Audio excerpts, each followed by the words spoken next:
Si le preguntasen a los economistas qué factores son necesarios para que crezca un país o una comunidad autónoma, una región o un municipio, a buen seguro la mayoría destacaría la calidad de las instituciones.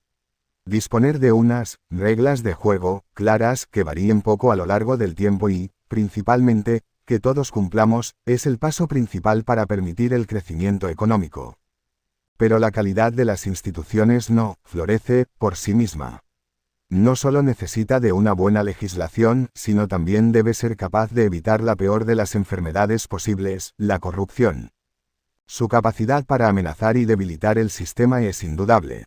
En un mundo corrupto, los agentes que viven u operan con la ciudadanía, empresas, otros países con los que se relaciona, etc., dejan de creer en las instituciones y, por tanto, se abre la puerta a situaciones que se han demostrado nocivas a lo largo de la historia: chantajes, prevaricaciones, mercados negros.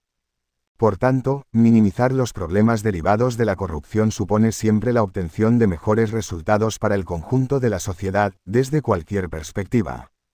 Que exista corrupción y, sobre todo, la relacionada con la política, depende de muchos factores. Destacamos 3. La educación. Este mal se puede prevenir desde los primeros años de vida por medio de la educación.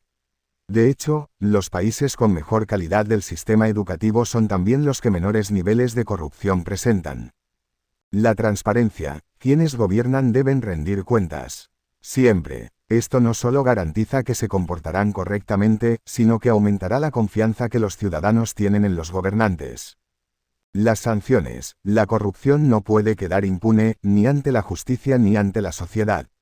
Para lo primero, el sistema judicial debe ser capaz de identificar y sancionar adecuadamente estos comportamientos. Para lo segundo, esperen un poco más adelante. En cualquier parte del mundo, en mayor o menor medida, la existencia de la corrupción es prácticamente inherente al ser humano. Los casos de corrupción por países son usuales y también incide sobre nuevos casos la difusión que hayan tenido en los medios de comunicación. Pero no nos vayamos muy lejos. En España, en las 2 últimas décadas, se ha asistido a un aumento considerable de casos de corrupción política. Si bien no hay bases de datos recientes que recojan toda esta información sistemáticamente, algunos artículos científicos muestran esa expansión, principalmente relacionada con el desarrollo urbanístico local o el turismo. Estas actividades ilícitas generan costes económicos y una merma de la calidad institucional para la sociedad.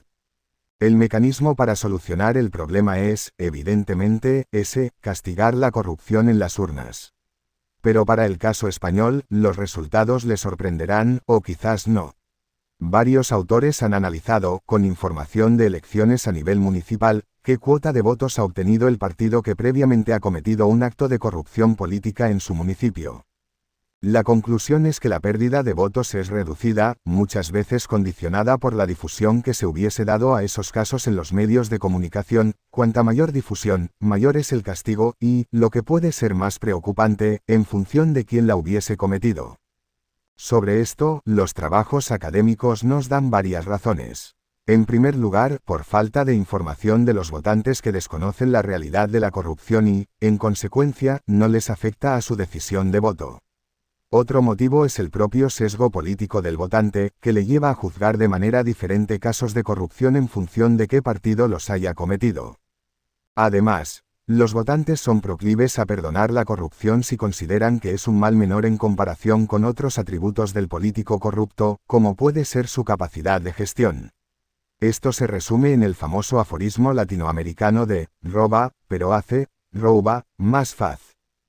Finalmente, se encuentra el intercambio explícito, por medio del cual el político corrupto utilizaría parte de los fondos que maneja para construir una red de conocidos, a los que otorga beneficios, consiguiendo así ser reelegido.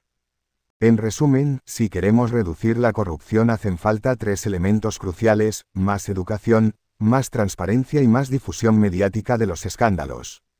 Las diferencias entre un político y un empresario son básicamente que el empresario necesita el favor del mercado para triunfar, el de su cliente, acreedores, accionistas y proveedores. La pérdida de confianza destruye al empresario al momento. El político no necesita el favor del mercado, es decir, de la gente. En todas las naciones siempre hay 2 partidos mayoritarios que controlan el país hagan lo que hagan. Solo necesitan el favor corporativista de otros políticos, oposición, parlamento, municipios y lobbies para conseguir sus fines. El empresario no puede saltarse la legalidad, el político sí. Los medios políticos, en sentido amplio como gobierno, partidos, sindicatos, patronal, se financian mediante el robo de los impuestos, el fraude de la deuda o la extorsión de las tasas y multas. Si un empresario usara estas herramientas para crecer, iría a la cárcel. Solo una empresa privada en este país, y probablemente en el mundo, cobra un impuesto privado. La SGAE. La razón se debe a la unión política que tienen con el gobierno. En un laissez-faire, tal absurdidad no podría existir. La irresponsabilidad. Un empresario siempre ha de ser responsable de sus acciones. Si vende artículos defectuosos o engañosos, tarde o temprano, pagará tal abuso. Incluso si hace una línea de productos que no gusta a la gente, el mercado, lo tendrá que retirar. El político es todo lo contrario. Las acciones del político no tienen consecuencia. En este país hay escándalos cada día y ningún político dimite ni se le juzga. Incluso si hacen políticas nefastas para el país, son asumidas como gajes del oficio. ¿Por qué el gobierno no ha de responder ante las pérdidas que ha provocado su ley antitabaco, Plan E, políticas ecologistas de Miguel Sebastián? Si una persona no es responsable de sus actos y tiene derechos ilimitados para hacer lo que quiere, ¿en qué se convierte de forma lógica? En un tirano. Es lo que les ocurre a los niños pequeños. Un niño de 5 años no entiende qué implica la responsabilidad, por eso acude a la violencia y conductas antisociales continuamente. Si tal comportamiento se le permite, lo único que hacen los padres es convertirlo en un sociópata. Solo los niños y el gobierno recurren siempre a la violencia como forma habitual de interaccionar con la sociedad. Una sociedad así, no está madura. El hombre medio desconoce que todo hombre se mueve por incentivos, no por vocaciones. La vocación del buen político es servir a la gente, según la opinión popular. Pero los incentivos para dedicarse a la política son el beneficio personal. Incluso el que por vocación se dedica a la política no puede triunfar, ya que el corporativismo del sector y la búsqueda de intereses personales lo expulsan. El buen político, el que triunfa, es porque sabe negociar bien con relación a los intereses de su partido o gobierno. Eso no tiene nada que ver con buscar fines humanistas para la sociedad. Los fines humanistas no son más que un engaño más para conseguir metas personales. Se acuerda de las promesas de Zapatero. Ha hecho todo lo contrario a lo que prometió. Y no dude que en las elecciones de mayo una avalancha de ciudadanos votará a los socialistas. La fe del ciudadano en el político se debe a la falacia de Jobes o del Leviatán. El hombre es brutal y destructivo por naturaleza, por tanto, ha de existir uno de esos seres brutales y destructivos que lo coordine todo haciendo mejor a la sociedad. Tal invocación a la autoridad coercitiva no es más que un ensalzamiento mitificado del buen gobernante, que solo existe en la imaginación de quien lo propugna. Hay evidencias de que la corrupción ha aumentado.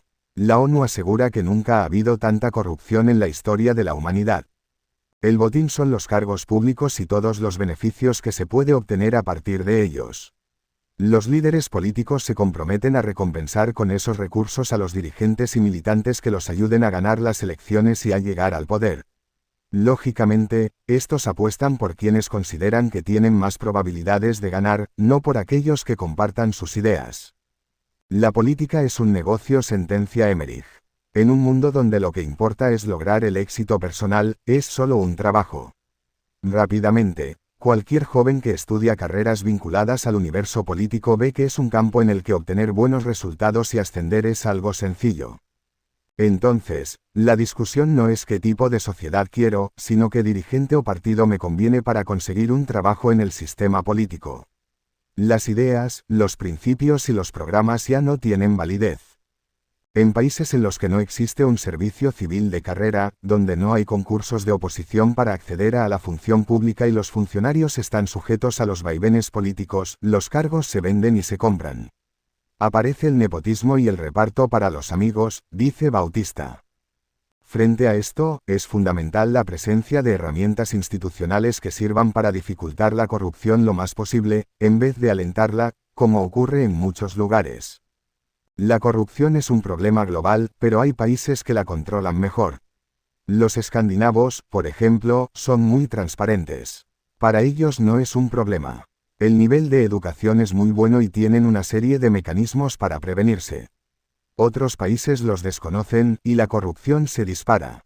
Son necesarios los instrumentos éticos de aplicación práctica que funcionan como dique para frenar conductas antiéticas de los servidores públicos. Un ejemplo son las leyes de ética pública y, derivados de estas, los códigos de ética para el desempeño de los funcionarios. Además tiene que haber un sistema sancionador. Si no, el reino de la impunidad se extiende.